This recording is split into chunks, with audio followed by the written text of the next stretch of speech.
बिस्मिल्लाहिर्रहमानिर्रहीम। Second year के 17 lecture में टॉपिक 6.2, इसमें आज हमने properties of transition element most important. सबसे पहले इनके जनरल प्रॉपर्टीज़ को डिस्कस करते हैं।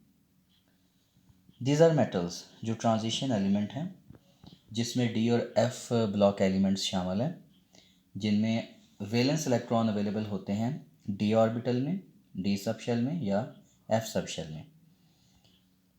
इनकी प्रॉपर्टीज़ में दीज आर मेटल, यूजुअली ये सारे मेटल्स हैं, बहुत ज़्यादा इंडस्ट्रियल इंपॉर्टेंस रखने वाले। इनमें ख़ास तौर पर titanium, chromium, manganese, iron, cobalt, निकल भी शामिल है, कॉपर भी शामिल है, जिंक भी शामिल है। ये सारी मेटल्स ट्रांजिशन मेटल्स हैं। और कभी आपने इनके बारे में मैंने आपको बताया था कि ये 3D चौथे पीरियड की जो ट्रांजिशन मेटल्स हैं, चौथे पीरियड में पहले दो मेटल्स को छोड़ के, क्योंकि वो अल्कली और अल्कलाइन अर्थ मेटल्स हैं, उससे आगे scandium, titanium, vanadium, chromium, manganese, iron, cobalt, निकल, कॉपर और जिंक, ये सारी ट्रांजिशन है।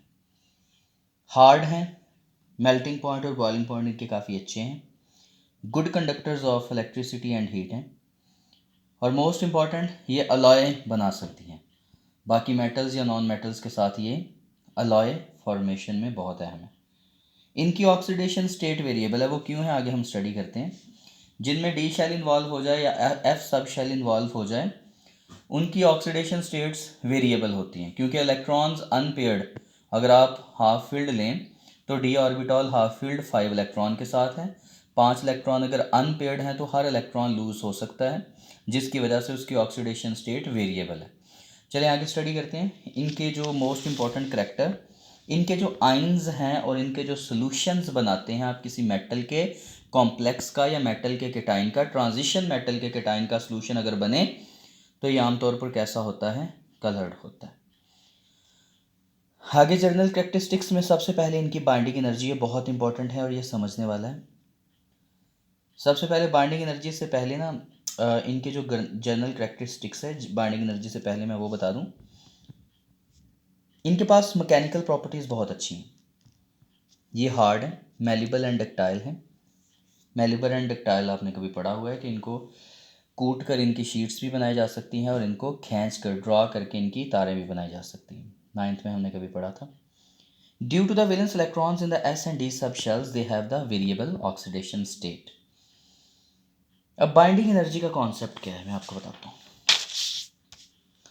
अगर आप डेफिनेशन देखें तो ये है the amount of the energy that is released when there is a force of attraction between the electrons and cations. समझने के लिए फर्स्ट ईयर की बात इलेक्ट्रॉन पूल थ्योरी की तरफ जाना होगा। अगर कोई आप एक मेटल का लैटिस ले लें, अब आपको पता होता है what is a lattice mean. अगर मैं लैटिस कहता हूँ तो लैटिस का मतलब 3 डायमेंशनल रेगुलर अरे, तो मेटल के पास भी रेगुलर अरेंजमेंट होती है। अच्छा, एनी हाउ आयरन का एक टुकड़ा ले लेता हूँ। इस आयरन के टुकड़े में आयरन के पास इलेक्ट्रॉन को लूज़ करने की टेंडेंसी बहुत अच्छी है। ये आयरन के एटम्स हैं, ये इलेक्ट्रॉन्स को करते हैं लूज। इलेक्ट्रॉन कहीं नहीं जा रहे, इलेक्ट्रॉन इस मेटल के टुकड़े के अंदर ही हैं। ये इलेक्ट्रॉन फ्री हैं, दीज आर इलेक्ट्रॉन्स, ये फ्री हैं इलेक्ट्रॉन्स, और ये मेटल के टुकड़े के पास हैं। अब मेटल का टुकड़ा, इसमें बहुत सारे केटाइन्स बन जाएंगे और केटाइन्स इलेक्ट्रॉन को लूज़ करवाने से, आपने कभी पढ़ा था, वो इलेक्ट्रॉन कहीं नहीं जाते बल्कि मेटल के टुकड़े के अंदर ही रहते हैं। और ऐसे लगता है कि जिस तरह मेटल के एटम इलेक्ट्रॉनों के पूल के अंदर जज़ब हैं, जिसको कभी आपने फर्स्ट ईयर में इलेक्ट्रॉन पूल थ्योरी के नाम से पढ़ा। अब ये इलेक्ट्रॉन इससे भी अट्रैक्ट हो रहा है, इससे भी अट्रैक्ट हो रहा है। अगर ये इलेक्ट्रॉन है तो अपने चारों सराउंडिंग में ये इलेक्ट्रॉन अट्रैक्ट होता है। अब जब आपने कभी पढ़ा, जब फोर्स ऑफ अट्रैक्शन, जब आपने पढ़ा कि फोर्स ऑफ अट्रैक्शन डेवलप हो तो एनर्जी रिलीज होती है, और जब एनर्जी रिलीज होती है तो बॉन्ड बनने के चांसेस हैं, जिसे हम मेटेलिक बॉन्ड कहते हैं। तो ये वाले इलेक्ट्रॉन और जिसने खारिज किया आयरन, जब इलेक्ट्रॉन देगा तो कौन सा चार्ज आएगा, पॉजिटिव चार्ज। तो इनके दरमियान कौन सी अट्रैक्शन डेवलप होने लग जाएंगी, यही अट्रैक्शन मेटेलिक बॉन्डिंग की रीज़न है। तो जब मेटेलिक बॉन्ड बनता है तो एनर्जी रिलीज होती है, उसी एनर्जी को हम कहते हैं बाइंडिंग एनर्जी। अगर बाइंडिंग एनर्जी को दूसरी सेंस में देखें तो the amount of energy that is required to break the lattice, जो लेटस को तोड़ने के लिए, जो इनके दरमियान एसोसिएशन को तोड़ने के लिए एनर्जी रिक्वायर होती है, वो भी बाइंडिंग एनर्जी है। Because the amount of the energy that is required to break the bond must be equal to the energy that is release during the bond formation. तो एनी हाउ मेटालिक बॉन्ड क्या है कि metal के atoms जो usually एक chunk के अंदर, एक टुकड़े के अंदर यूजुअली केटाइन की हालत में अवेलेबल होते हैं, वो इलेक्ट्रॉन कहीं नहीं जाते, वो मेटल के टुकड़े के अंदर ही हैं, उनके अंदर एसोसिएशन डेवलप होती है जिस वजह से एनर्जी खारिज होती है, और जब एनर्जी खारिज होती है तो क्या बनता है जी, मेटालिक बॉन्ड। अब यहाँ एक समझने वाली बात, अगर कोई एलिमेंट ज़्यादा इलेक्ट्रॉन खारिज करेगा, इलेक्ट्रॉन ज़्यादा होंगे, सराउंडिंग में अट्रैक्शन भी ज़्यादा होगी, अट्रैक्शन ज़्यादा होगी तो बाइंडिंग एनर्जी भी ज़्यादा होगी। इसका मतलब वो मेटल जो ज़्यादा इलेक्ट्रॉन देती है उसकी बाइंडिंग एनर्जी ज़्यादा है। सो द बाइंडिंग एनर्जी हमने पढ़ा कि मेटालिक बॉन्ड बनाने के लिए वो एनर्जी जो रिलीज होती है जब मेटल के केटाइंस या मेटल का एटम उन इलेक्ट्रॉन के साथ बॉन्ड बनाता है जो उसके अपने ही रिलीज किए हुए हैं, और ये इलेक्ट्रॉन कहीं नहीं जाते, मेटल के टुकड़े के अंदर ही रहते हैं। यानी हो बाइंडिंग एनर्जी जो है ना, ये डायरेक्टली प्रोपोर्शनल होती है नंबर ऑफ अनपेयर्ड इलेक्ट्रॉन। लेकिन अगर कोई सबशेल स्टेबल हो रहा है, स्टेबल होने का मतलब जब कोई सबशेल स्टेबिलिटी की तरफ जाता है तो उसको अपने इलेक्ट्रॉन को लूज़ करने के चांसेस बढ़ जाते हैं। अगर वो इलेक्ट्रॉन लूज़ नहीं करेगा, जितने ज़्यादा अनपेयर्ड इलेक्ट्रॉन होते हैं उतने इलेक्ट्रॉन को लूज़ करना आसान है। तो नंबर ऑफ अनपेयर्ड इलेक्ट्रॉन जितने ज़्यादा हैं उतने इलेक्ट्रॉन को लूज़ करना आसान है, और बाइंडिंग एनर्जी उतनी ज़्यादा। और जब कोई सब शेल स्टेबिलिटी की तरफ जाता है, कभी आपने पढ़ा था कि सबसे ज़्यादा जो स्टेबल होता है वो फुली फील्ड सब शेल, फिर उसके बाद हाफ फील्ड, फिर उसके बाद पार्शली फील्ड। तो इलेक्ट्रॉन इजीली किस में से निकल सकते हैं, पार्शली फील्ड, उससे मुश्किल हाफ फील्ड, उससे मुश्किल फुल फील्ड। तो इसका मतलब इलेक्ट्रॉन निकलेंगे तो बाइंडिंग एनर्जी होगी, अगर इलेक्ट्रॉन नहीं निकले तो अट्रैक्शन कैसे डेवलप होनी है, ये अट्रैक्शन डेवलप होती है the electrons which are released by the atoms and the atoms that release the electrons. तो पहले एटम अपने इलेक्ट्रॉन को निकालता है, फिर उन्हीं इलेक्ट्रॉन के साथ अट्रैक्शन बनाता है, जिस अट्रैक्शन की वजह से एनर्जी रिलीज होती है। This energy is called binding energy, and binding energy is directly proportional to the number of unpaired electrons, but binding energy somehow the inversely proportional to the stability of सब shell. कोई sub shell जितना ज़्यादा stable होगा वो उतने कम electron देगा, और जितने कम इलेक्ट्रॉन देगा उतनी बाइंडिंग एनर्जी भी कम होगी। इसमें एक और बहुत अहम बात है, हालांकि ये भी नहीं था आपके सिलेबस में, मैंने थोड़ा सा बता दिया। यहाँ पे ना एक एनर्जी का गैप आता है, वो भी बहुत इंपॉर्टेंट है, एनर्जी गैप डिस्कशन। फ़िलहाल अगर आपको यहाँ बता देता हूँ, अगर आगे ज़रूरत पड़ी तो मैं उसको डिस्कस कर लूँगा। एनर्जी गैप डिस्कशन बेसिकली ये होता है कि ट्रांजिशन एलिमेंट ऐसी मेटल्स हैं जिनमें वैलेंस शेल, जैसा कि लास्ट टाइम हमने पढ़ा, आपको एक चार्ट भी उसका दिखा देता हूँ, मैंने दोबारा ड्रॉ किया हुआ था, ये देखें, scandium, titanium, vanadium, chromium, manganese, iron, cobalt, निकल, कॉपर, जिंक, 3D सीरीज। अब इसके वैलेंस इलेक्ट्रॉन 4s में भी हैं, 3D में भी है। अगर आपको n+l रूल याद है तो आपको पता होना चाहिए कि पहले इलेक्ट्रॉन 4s में फिल होते हैं, उसके बाद 3D में। अब यहाँ पे जब एनर्जी गैप को डिस्कस किया जाता है तो ये बात आपने की याद रखनी है। मैं आपको आसान सी बात बताता हूँ, जब आप, ये लंबी डिस्कशन है तो अवॉइड करते हैं कि लेक्चर लंबा ना हो। जब आप ग्रुप में मूव करते हैं ना, s और n-1d, n-1d मैं बताता हूँ। आमतौर पर ट्रांजिशन मेटल में s जो होता है ना, अगर वो 4s है तो उसका जो d ऑर्बिटल है, ये दोनों अगर वैलेंस है तो वो होगा 3d। अभी मैंने आपको बात बताई, यानी इसका 4 है तो इसका क्या होगा, 3d। अगर आपके पास 4d सीरीज आएगी, ये 4d होगा तो ये 5s होगा। इसका मतलब जो d है वो n-1 के इसमें से, ये it is a principal quantum number, ये n से ज़ाहिर किया जाता है, 4 या 5, उसमें से एक निकालो तो बाकी क्या बचता है, 4।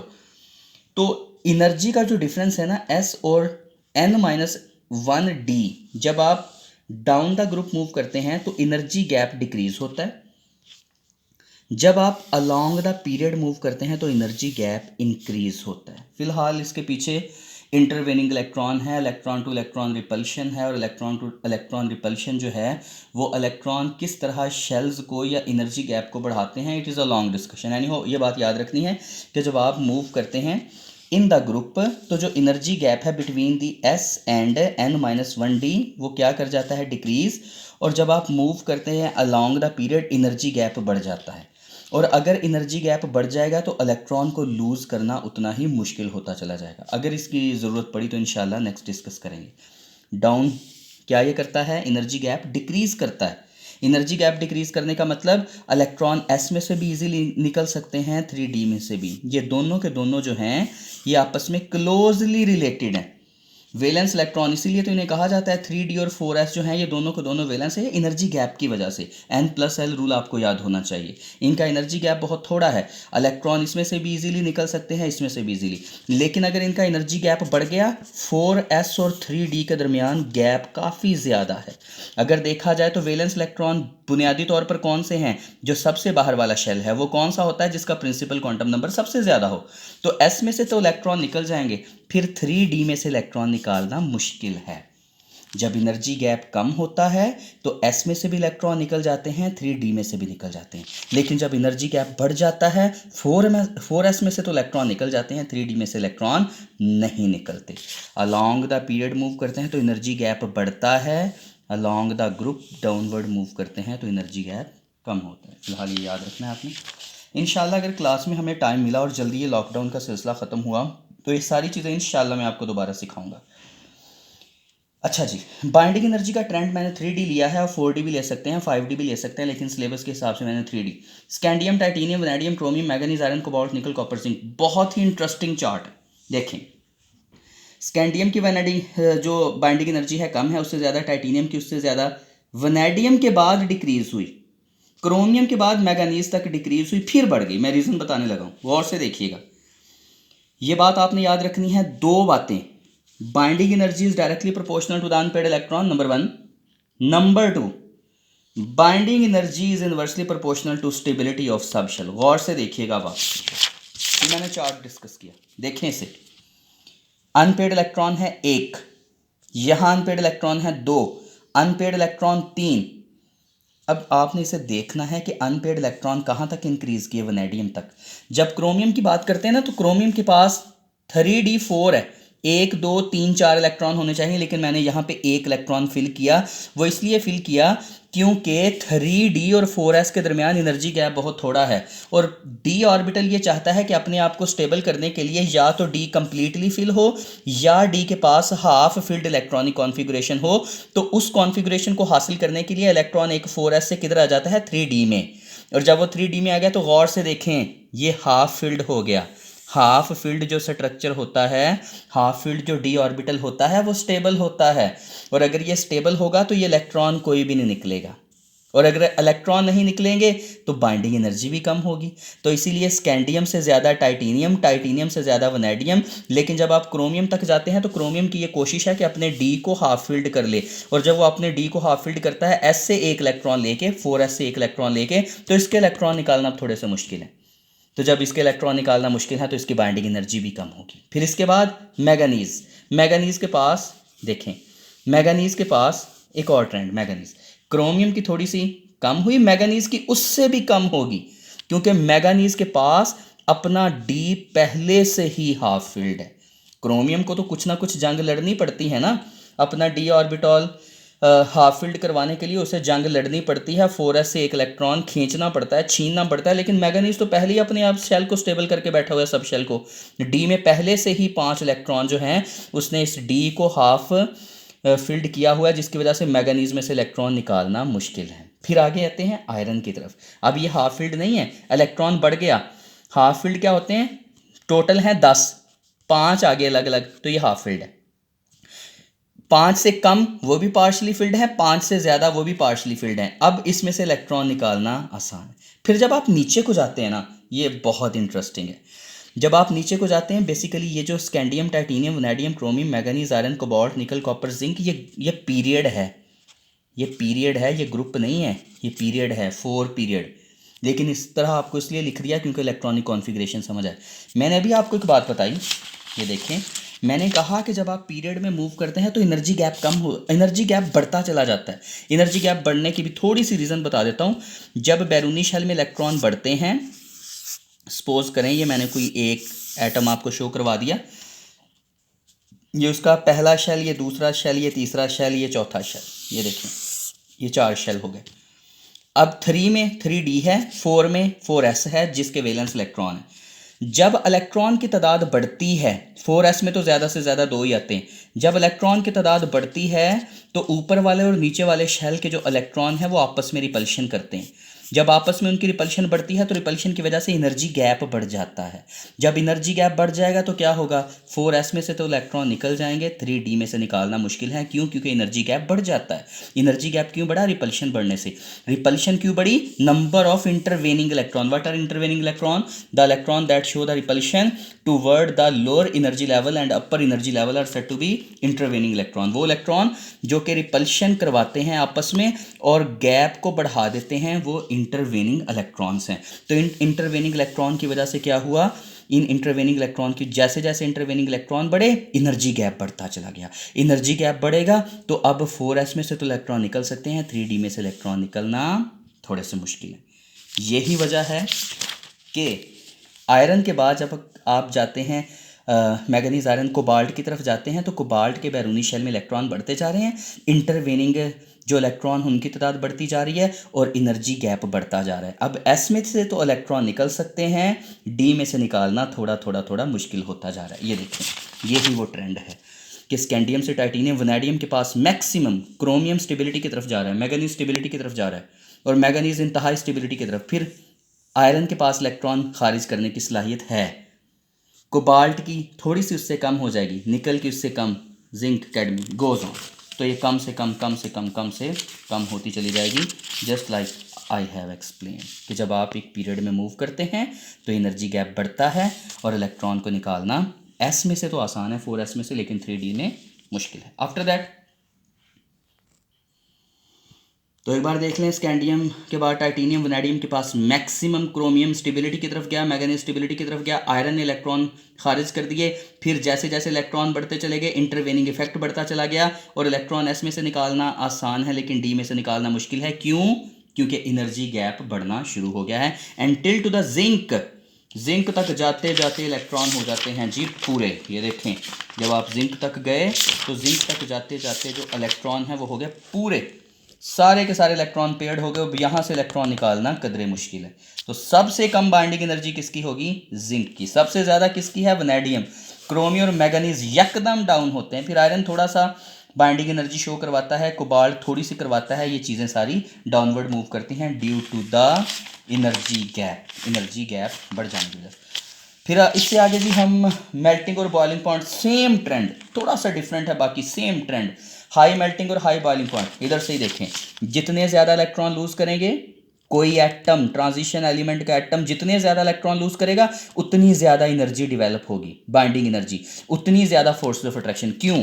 क्योंकि अगर आपके पास एक आयरन है, सपोज करें, ये मैं +3 ले लेता हूँ, इसके पास बहुत सारे इलेक्ट्रॉन हैं इर्द गिर्द, ये इलेक्ट्रॉन सिर्फ इसके अपने नहीं हैं, साथ वालों ने भी खारिज किए हैं। तो जितनी ज़्यादा सराउंडिंग में इलेक्ट्रॉन होंगे उतनी ज़्यादा केटाइन पर केटाइन इलेक्ट्रोस्टैटिक इंटरेक्शन ज़्यादा होगा। 3 का ज़्यादा होगा आयरन के साथ या 6 का ज़्यादा होगा इंटरेक्शन? 6 इलेक्ट्रॉन का, क्योंकि इलेक्ट्रॉन नेगेटिवली चार्ज हैं और आयरन जो है ये पॉजिटिवली चार्ज है, पार्शियल पॉजिटिव नहीं, कंप्लीट पॉजिटिव, जिसकी वजह से जितनी ज़्यादा इलेक्ट्रोस्टैटिक फोर्स ऑफ अट्रैक्शन उतनी ज़्यादा बाइंडिंग एनर्जी। ठीक है, तो देखें, स्कैंडियम के पास इलेक्ट्रॉन देने की सलाहियत कम, उससे ज़्यादा टाइटेनियम वनैडियम के पास मैक्सिमम। क्रोमियम का जो डी है वो स्टेबिलिटी की तरफ गया, मैंगनीज 100% स्टेबिलिटी की तरफ गया।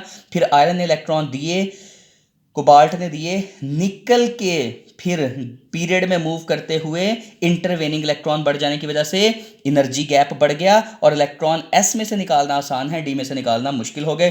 तो जिंक तक जाते जाते ये मज़ीद बाइंडिंग एनर्जी का जो है निकलना या रिलीज होना ये बिल्कुल डिक्रीज कर जाता है। सेम बिहेवियर, एक अगर बात याद होगी तो बाकी बातें आसान। Now talk about the magnetic behaviour, the magnetic property. First of all, ये छोटी छोटी चीज़ें हैं जो आपने उसमें फिजिक्स में पढ़ी हैं, लेकिन मैं थोड़ा सा बात बता देता हूँ। What is a paramagnetic behaviour और पैरामैग्नेटिज्म? बाज़ कंपाउंड्स ऐसे हैं या बाज़ एलिमेंट ऐसे हैं जो कि वीकली अट्रैक्ट हो जाते हैं स्ट्रॉन्ग मैग्नेटिक फील्ड के साथ। इस बिहेवियर को कहते हैं पैरामैग्नेटिक बिहेवियर। आप सेकंड ईयर के मैग्नेटिक वाले मैग्नेटाइजेशन और डीमैग्नेटाइजेशन वाले चैप्टर में ये बातें आप पढ़ चुके हैं। तो paramagnetism is a property, it is a phenomena in which substances are weakly attracted by the strong magnetic field। Reason भी आपने पढ़ी है, मैं भी बता देता हूँ। जिनके पास अनपेड इलेक्ट्रॉन होते हैं उनके पास अपना मैग्नेटिक डाइपोल होता है, उन एलिमेंट के पास या उन कंपाउंड के पास, वो वीकली अट्रैक्ट होते हैं मैग्नेटिक फील्ड से। ये बिहेवियर क्या है? Paramagnetic behaviour, and this phenomena is paramagnetism. देखते हैं आगे। और what is the diamagnetism? Diamagnetism, those type of the elements which are weakly repelled by a strong magnetic field are said to be diamagnetism. देखिए जरा, scandium के पास एक unpaired electron, 2, 3, जैसे जैसे अनपेड इलेक्ट्रॉन बढ़ेंगे पैरामैग्नेटिक बिहेवियर भी बढ़ेगा, और जैसे जैसे अनपेड इलेक्ट्रॉन की तादाद कम होगी पैरामैग्नेटिक बिहेवियर भी कम होगा। चलें एक स्ट्रक्चर की तरफ देखते हैं। Scandium 3 positive, titanium 3 positive, vanadium, chromium, manganese, iron, cobalt. ये देखें सबसे ज्यादा पैरामैग्नेटिक बिहेवियर ये किसका है? Fe3 positive. कैसे? देखिए जरा, आयरन के पास S में से तो इलेक्ट्रॉन निकल जाते हैं। सबसे पहले मैंने बताया 4s, सबसे बाहर वाला जो ओरिजिनल वैलेंस है वो कौन सा है? 4s। लेकिन एनर्जी गैप कम होने की वजह से 4s और 3d दोनों को वैलेंस शेल मानते हैं, लेकिन बिल्कुल शुरू वाले एलिमेंट में जब आप आगे मूव करते हैं तो एनर्जी गैप बढ़ जाता है। अच्छा चलिए देखें, आयरन के पास जब 2 पॉजिटिव है तो इसका मतलब इसमें S में से 2 इलेक्ट्रॉन गए, 2 पॉजिटिव आ गया। अब एक इलेक्ट्रॉन और निकालना है, एक इलेक्ट्रॉन और गया, तो जब आयरन के पास 3 पॉजिटिव चार्ज आ जाए तो इसका मतलब एक इलेक्ट्रॉन उसके P में से जा चुका है, 2 इलेक्ट्रॉन उसके S में से जा चुके हैं, और उसके पास मैक्सिमम नंबर ऑफ अनपेयर्ड है। और अगर मैग्नीज लूँ तो मैग्नीज कौन सा लूँगा? 2 पॉजिटिव। जब मैग्नीज 2 पॉजिटिव लिया, S में से 2 इलेक्ट्रॉन उड़ गए, बाकी अनपेयर्ड कितने रह गए? 1, 2, 3, 4, 5। और एक और बहुत अहम बात, ये सारी मेटल्स जो है ना, ये highly highly highly highly reactive हैं। ये हमेशा किसी ना किसी कीटाइन की हालत में पाई जाती हैं। कभी ये नहीं होगा कि इनके पास सारे इलेक्ट्रॉन पूरे हों। इनका चौथा शेल 4s2 जो है ये हाईली एनर्जेटिक है, ये अपने इलेक्ट्रॉन को ईजीली निकाल देता है। स्कैंडियम से लेकर जिंक तक आपको ये किसी ना किसी ऑक्सीडेशन स्टेट में मिलेंगे, ये इलेक्ट्रॉनों को खारिज किए हुए मिलेंगे। स्कैंडियम के बारे में शुरू में मैं बता चुका हूँ, टाइटेनियम के बारे में बता चुका हूँ, कॉपर के बारे में बता चुका हूँ कि ये इनकी मोस्ट प्रोमिनेंट ऑक्सीडेशन स्टेट्स कौन कौन सी हैं। ओके, एनी हाउ, जो स्कैंडियम है ये यूजुअली 2 पॉजिटिव ऑक्सीडेशन स्टेट में पाया जाता है। टाइटेनियम यूजुअली 2 पॉजिटिव स्टेट में पाया जाता है, मतलब 2 इलेक्ट्रॉन खारिज करके। वनैडियम भी 2 ऑक्सीडेशन स्टेट में। अगर आप देखें क्रोमियम, अगर क्रोमियम पाया जाए Cr1 पॉजिटिव, गौर से देखिएगा, अगर S में से इसका एक इलेक्ट्रॉन निकल गया तो D में कितने इलेक्ट्रॉन हैं? 5। तो जितने ज़्यादा अनपेयर्ड इलेक्ट्रॉन होते हैं पैरामैग्नेटिक बिहेवियर उतना ज़्यादा होता है। ठीक हो गया? तो यहाँ पे आयरन सबसे अच्छा है पैरामैग्नेटिक बिहेवियर दिखाने वाला, लेकिन न्यूट्रल हालत में नहीं, पॉजिटिव 3 फॉर्म में, केटाइन, ट्राई पॉजिटिव केटाइन की फॉर्म में। ठीक हो गया? इससे कम क्या होगा? आयरन। मैग्नीज जो है ये तकरीबन, मैग्नीज 2 पॉजिटिव का मतलब, मैग्नीज 2 पॉजिटिव का मतलब कि इसमें से 2 इलेक्ट्रॉन जा चुके हैं और बाकी कितने इलेक्ट्रॉन हैं? 5 अनपेयर्ड। तो what is the paramagnetic behaviour? कि जब किसी एलिमेंट के पास अनपेयर्ड इलेक्ट्रॉन हो तो मैग्नेटिक फील्ड से वीकली अट्रैक्ट होता है। क्यों अट्रैक्ट होता है? कभी आपने पढ़ा था कि जब इलेक्ट्रॉन 2 तरह की मोशन करता है, orbital motion and spin motion, तो जिसकी वजह से मैग्नेटिक फील्ड भी जनरेट करता है। स्पिन मोशन की वजह से जो है वो मोस्ट प्रोमिनेंट है, और उस मैग्नेटिक डाइपोल की डायरेक्शन आप राइट हैंड रूल के साथ, कि अगर वो एंटी क्लॉकवाइज मूव कर रहा है तो मैग्नेटिक डाइपोल की डायरेक्शन अपवर्ड है, और अगर वो क्लॉकवाइज मूव कर रहा है तो मैग्नेटिक डाइपोल डाउनवर्ड है। ये फिजिक्स में आपने बातें पढ़ी हुई हैं। एनी हाउ, ये हमारे पास कुछ बेसिक प्रॉपर्टीज़ थी। इससे नेक्स्ट लेक्चर में जो बाकी प्रॉपर्टीज़ बची हैं हम उन्हें डिस्कस करते हैं, और वो लेक्चर इससे शॉर्ट होगा क्योंकि सारा इंट्रोडक्शन मैंने आपको दे दिया है। अल्लाह हाफिज़।